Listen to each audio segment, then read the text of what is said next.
প্রিয় দর্শক, প্রীতি এবং শুভেচ্ছা নিন। সাজ্জাদ কাদির এই মুহূর্তে আপনাদের সামনে কথা বলতে এসেছি।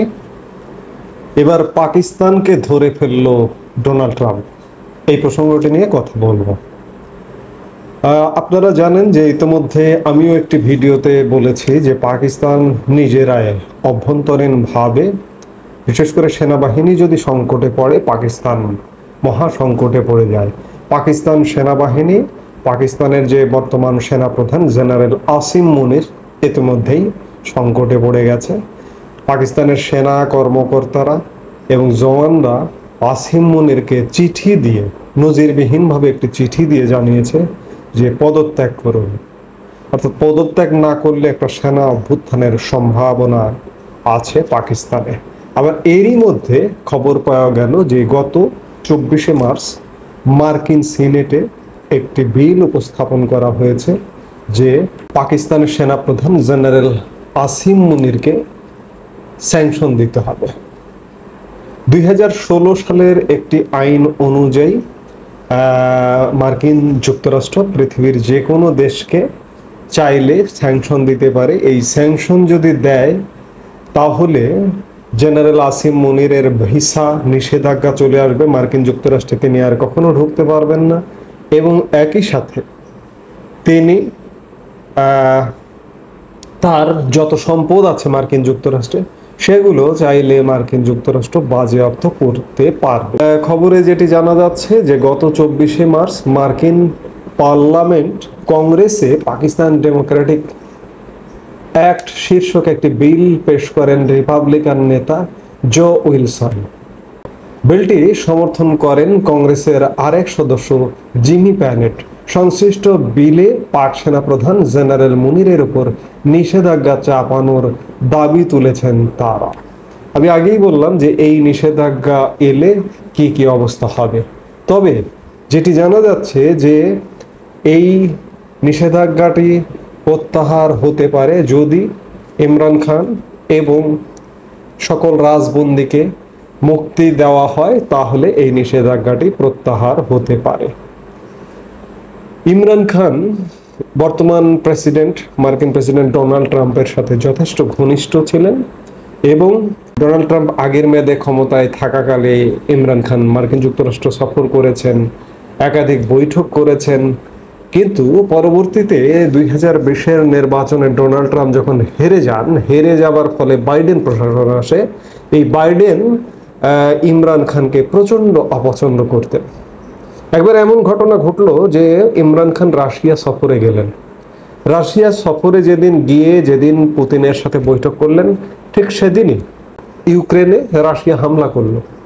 এই হামলা করার পেছনে ইমরান খান, যে বৈঠক হলো ওই দিনই হামলা করলো বাইডেন, এবং বাইডেন প্রশাসন মনে করলো যে ইমরান খানের এখানে হাত আছে। তারপর থেকে বাইডেন প্রশাসন যে কোনো মূল্যে ইমরান খানকে পতনের একটা নীল নকশা আঁটে। এবং সেই নীল নকশা থেকে, যেহেতু পার্লামেন্টে ইমরান খানের দল তেহরিকে ইনসাফ সংখ্যাগরিষ্ঠ ছিল না, একক সংখ্যাগরিষ্ঠ ছিল না, তার যাদের সাথে জোট ছিল তাদেরকে আলাদা করে দিয়ে ইমরান খানকে পতন ঘটানো হলো। এবং শুধু তাই নয়, ইমরান খানকে গত 2 বছর যাবৎ জেল বন্দি করে রাখা হয়েছে। 2023-এর মে মাসে ইমরান খানকে আটক করে জেলে রাখা হয়। আজ পর্যন্ত তিনি জেলে আছেন। কিন্তু ট্রাম্প প্রশাসন বা ট্রাম্পের সাথে যেহেতু ইমরান খানের ভালো সম্পর্ক, ইমরান খানকে চাইছেন ট্রাম্প প্রশাসন মুক্ত করতে। এছাড়া আরেকটি গুরুত্বপূর্ণ যেটি বিষয় জানা যাচ্ছে যে মার্কিন যুক্তরাষ্ট্রের পাকিস্তানের মাটি প্রয়োজন। ইমরানকে মুক্ত করতে এত আগ্রহী কেন ট্রাম্প প্রশাসন? বিশ্লেষকদের দাবি, পাক ভূমি ব্যবহার করে ইরান এবং আফগানিস্তানের উপর কড়া নজর রাখতে চায় ওয়াশিংটন।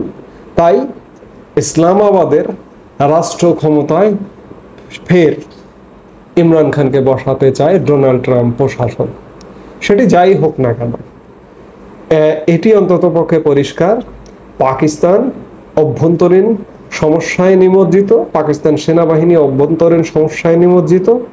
এর উপরে আবার মরার উপরে খাড়ার ঘা হিসেবে এসেছে কি মার্কিন যুক্তরাষ্ট্র পাকিস্তানকে ধরে ফেলেছে। পাকিস্তানের সেনাপ্রধান আসিম মুনিরের ওপর নিষেধাজ্ঞা জারির একটা ব্যবস্থা নিয়েছে। কোথায় যাবে পাকিস্তান? আমি এই পাকিস্তানের আলোচনাটা এই জন্যই করতে চাইছি এই মুহূর্তে, যে এই মুহূর্তে বাংলাদেশের সবচেয়ে কাছের আপন বন্ধু হচ্ছে পাকিস্তান। পাকিস্তানের পৃষ্ঠপোষকতায় বাংলাদেশে এই মুহূর্তে লম্ফঝম্প চলছে। আজকে যদি পাকিস্তান নিজেই বিপদে পড়ে, এবং এর শীর্ষে এর পেছনে প্রধান ভূমিকায় আছে পাকিস্তানের সেনাপ্রধান জেনারেল আসিম মুনির। আসিম মুনির যদি নিজেই বিপদে পড়ে, কিংবা শাহবাজ শরীফ সরকার যদি বিপদে পড়ে, ইমরান খান যদি আসে, ইমরান খান এলে বাংলাদেশের সাথে কি ভূমিকা হবে সেটি অন্য কথা। কারণ ইমরান খান জেনারেল আমির আবদুল্লাহ খান নিয়াজির ভাস্তা। আমাদের 1971 সালে যে আমির আবদুল্লাহ খান নিয়াজি জগজিৎ সিং অরোরার কাছে আত্মসমর্পণ করেছিলেন, সেই আত্মসমর্পণকারী নিয়াজির ভাস্তে হচ্ছে ইমরান খান। সেটি বিষয় না, কিন্তু এই মুহূর্তে যে বাংলাদেশে পৃষ্ঠপোষকতা করছে, বাংলাদেশে যত পাকপন্থী ঘটনাগুলো ঘটছে, এর পৃষ্ঠপোষক পাকিস্তান। বাংলাদেশকে টার্গেট করে, বাংলাদেশকে লক্ষ্য করে আশপাশের দেশকে অস্থির করবার চেষ্টা করছে, বিশেষ করে ভারতকে থ্রেট দেবার চেষ্টা করছে, হুমকি দেবার চেষ্টা করছে। এগুলো অন্ততপক্ষে খানিক সময়ের জন্য, কিছুদিনের জন্য বন্ধ হয়ে গেছে, এটি এক প্রকার নিশ্চিত। কারণ বাংলাদেশকে ব্যবহার করে অস্থিতিশীলতা সৃষ্টি করা বাংলাদেশের জন্য মঙ্গল হবে না। আমি যে আলাপটি দিয়ে শুরু করেছিলাম, যে পাকিস্তানকে ডোনাল্ড ট্রাম্প প্রশাসন ধরে ফেলেছে। বাংলাদেশে এই মুহূর্তে যে অন্তর্বর্তীকালীন সরকারটি আছে, এটিও কথিত আছে যে বাইডেন প্রশাসনের পৃষ্ঠপোষকতায় এবং বাইডেনের পছন্দের এই সরকারটি, বা ইউনুস বাইডেনের পছন্দের, তাহলে স্বাভাবিকভাবে ডোনাল্ড ট্রাম্পের অপছন্দের হবে। এখন আমার প্রশ্ন হচ্ছে যে পাকিস্তানকে তো ধরে ফেললো, বাংলাদেশকে কবে ধরে ফেলবে? বাংলাদেশকে কবে স্যাংশন দেবে, কিংবা এই সরকারকে উৎখাত করবে? আমরা সেগুলোও হয়তো দেখতে পারবো। একে একে সবকিছু করবে। পাকিস্তানে মার্কিন যুক্তরাষ্ট্রের স্বার্থ আছে, ওই যে ইরান এবং আফগানিস্তানে প্রভাব বিস্তারের জন্য পাকিস্তানের মাটি প্রয়োজন। বাংলাদেশেও নিশ্চয়ই কোনো স্বার্থ সংশ্লিষ্ট বিষয় যদি হাসিল হয়, কিংবা না হাসিল হলেও, যেহেতু এই সরকারটি ডোনাল্ড ট্রাম্প প্রশাসনের অপছন্দের সরকার, সেই জায়গা থেকে যে কোনো মুহূর্তে ধরলে অবাক হবার কিছু থাকবে না। এই মুহূর্তে এ পর্যন্তই। সবাই ভালো থাকুন, সুস্থ থাকুন। আমাদের ভিডিওগুলো নিয়মিত পেতে সাবস্ক্রাইব করুন Sajjad Kadir and the legends YouTube channel, এবং লাইক, কমেন্ট, শেয়ার করে সাথে থাকুন।